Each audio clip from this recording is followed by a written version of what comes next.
মঙ্গলবার Howrah new collectorate বিল্ডিংয়ে মনোনয়নপত্র জমা দিলেন বিজেপি প্রার্থীরা। এদিন হাওড়া সদর বিজেপির সবকটা প্রার্থী মনোনয়নপত্র জমা দেন। হাওড়া ফ্লাইওভারের নিচে মিছিল করে এসে প্রথমে একটি জনসভা করে এবং তারপর মনোনয়নপত্র জমা দেন। মনোনয়নপত্র জমা দেন মধ্য হাওড়ার বিজেপি প্রার্থী বিপ্লব মণ্ডল, উত্তর হাওড়া উমেশ রায়, বালির বিজেপি প্রার্থী সঞ্জয় সিং, পাঁচলা বিজেপি প্রার্থী রঞ্জন পাল, দক্ষিণ হাওড়ার শ্যামল হাতি, জগৎবল্লভপুর অনুপম হাজরা এবং শিবপুরের তারকা প্রার্থী রুদ্রনীল ঘোষ সহ হাওড়া সদরের 9টি বিধানসভা কেন্দ্রের বিজেপি প্রার্থীরা মনোনয়নপত্র জমা দেন।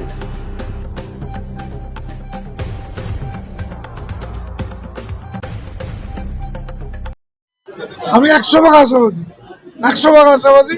মানুষের সমর্থন, মানুষের আশীর্বাদ পাচ্ছি। কারণ পশ্চিমবাংলাটাকে শ্মশান বাংলা করেছে তৃণমূল। এখানে কাজ নেই, লুটপাট, কাটমানি, পরিষেবা নেই মানুষের। সেই জন্য মানুষ এবার পরিবর্তন চাইছে এবং সেই বার্তাতেই আমি 100% আশাবাদী। কি কি এজেন্ডা নিয়ে যাচ্ছেন মানুষের কাছে? এজেন্ডা দুর্নীতিমুক্ত প্রশাসন, রোড মানে এইটা, আর মানুষের পরিষেবা আমরা দেব। যে কাজ আমরা বলেছি সেই কাজ আমরা করব। যে প্রকল্পগুলো ছিল সেগুলো বন্ধ হবে না। আমরা অতিরিক্ত অন্নপূর্ণা ভাণ্ডার 3000 টাকা দেব। এই কাজ, এগুলো হচ্ছে আমাদের প্রতিশ্রুতি। গত 5 বছরে দক্ষিণ হাওড়ায় কি কি কাজ হয়নি বলে আপনার মনে হয়?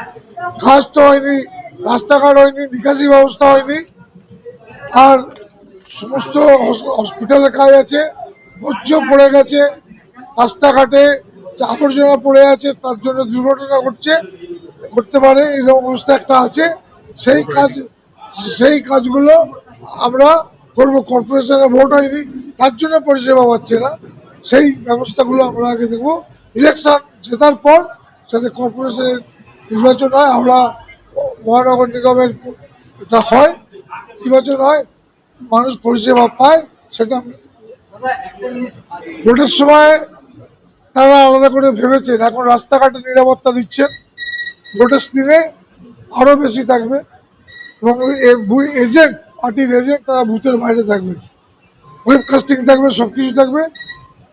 সিআরপিএফ, সেন্ট্রাল বাহিনী তারা থাকবে না, রাস্তার সর্বোচ্চ।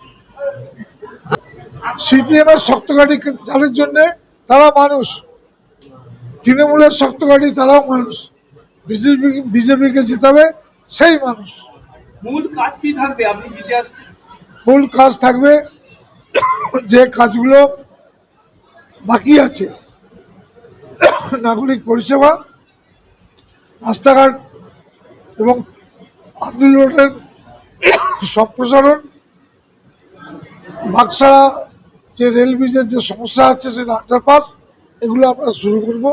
শিবপুর শ্মশানঘাটের সংস্কার, সেটা বেলা কিছু মন্দিরে যেখানে আমার খুব আস্থা আছে, সেই মন্দিরে পুজো করার পর আমার যে দেবী দেবতা, আমার জনগণ, আমার এলাকায় ভোটার, সবার কাছে তার এলাকায় গিয়ে হাত জোড় করে সবার আশীর্বাদ নিয়ে আমি আজকে এসে এখানে নমিনেশন দিলাম। আমি আশা করছি আমার এলাকায় মানুষ যারা ভোটার, তারা আমাকে খুব ভালোবাসে। আমাকে 30 বছর ধরে রাজনীতিক ক্ষেত্রে দেখছে।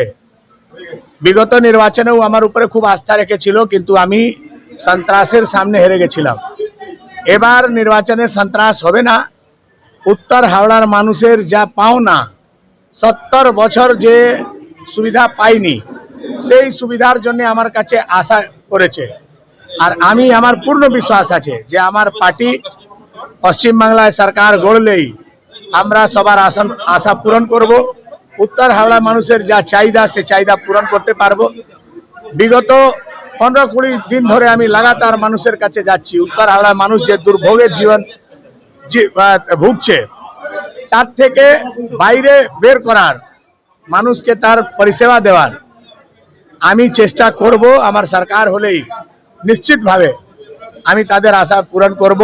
আজকে আমি নমিনেশন দিয়েছি, খুব ভালো করে যত ডকুমেন্টেশন সব আমরা আজকে জমা করে ইলেকশন কমিশনের কাছে দিয়েছি। এবার আবার আমি আমার জনগণের কাছে, দেবী দেবতা যারা ভাগ্য নির্ধারণ করবে তাদের কাছে এখন থেকে নিয়ে 27 তারিখ পর্যন্ত তাদের বাড়ি বাড়ি যাব, তাদের আশীর্বাদ প্রার্থনা করব। আর আমার আশা আছে যে তারা আমাকে আশীর্বাদ দিয়ে জয়যুক্ত করবে। না, উনি তো মানুষকে ভোট দিতে দেবেন না, এখন থেকে বাড়ি বাড়িতে গিয়ে লোক থ্রেট করছে। ভোটারদের হেড অফ দি ফ্যামিলির ছবি তুলে নিয়ে আসছে।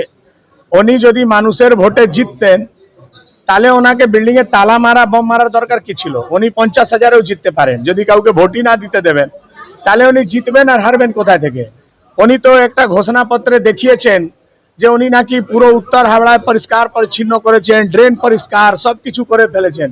আর কালকে আধ ঘন্টা বৃষ্টি হয়েছে, উত্তর হাওড়ার 90% এরিয়া জলের মধ্যে ভেসে গেল।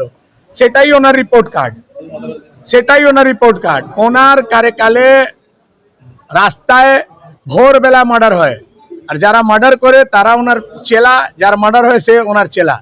পুরো উত্তর হাওড়াকে জঙ্গল রাজে পরিণত করেছে, অবৈধ নির্মাণ থেকে শুরু করে নেশার আড্ডা।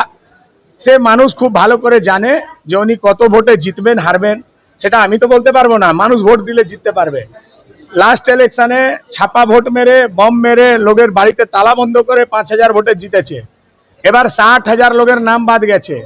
কার নামে ছাপ্পা মারবে? যাদের নামে ছাপ্পা মারবে তারা, তাদের নাম চলে গেছে যেখানে ওরা গেছে।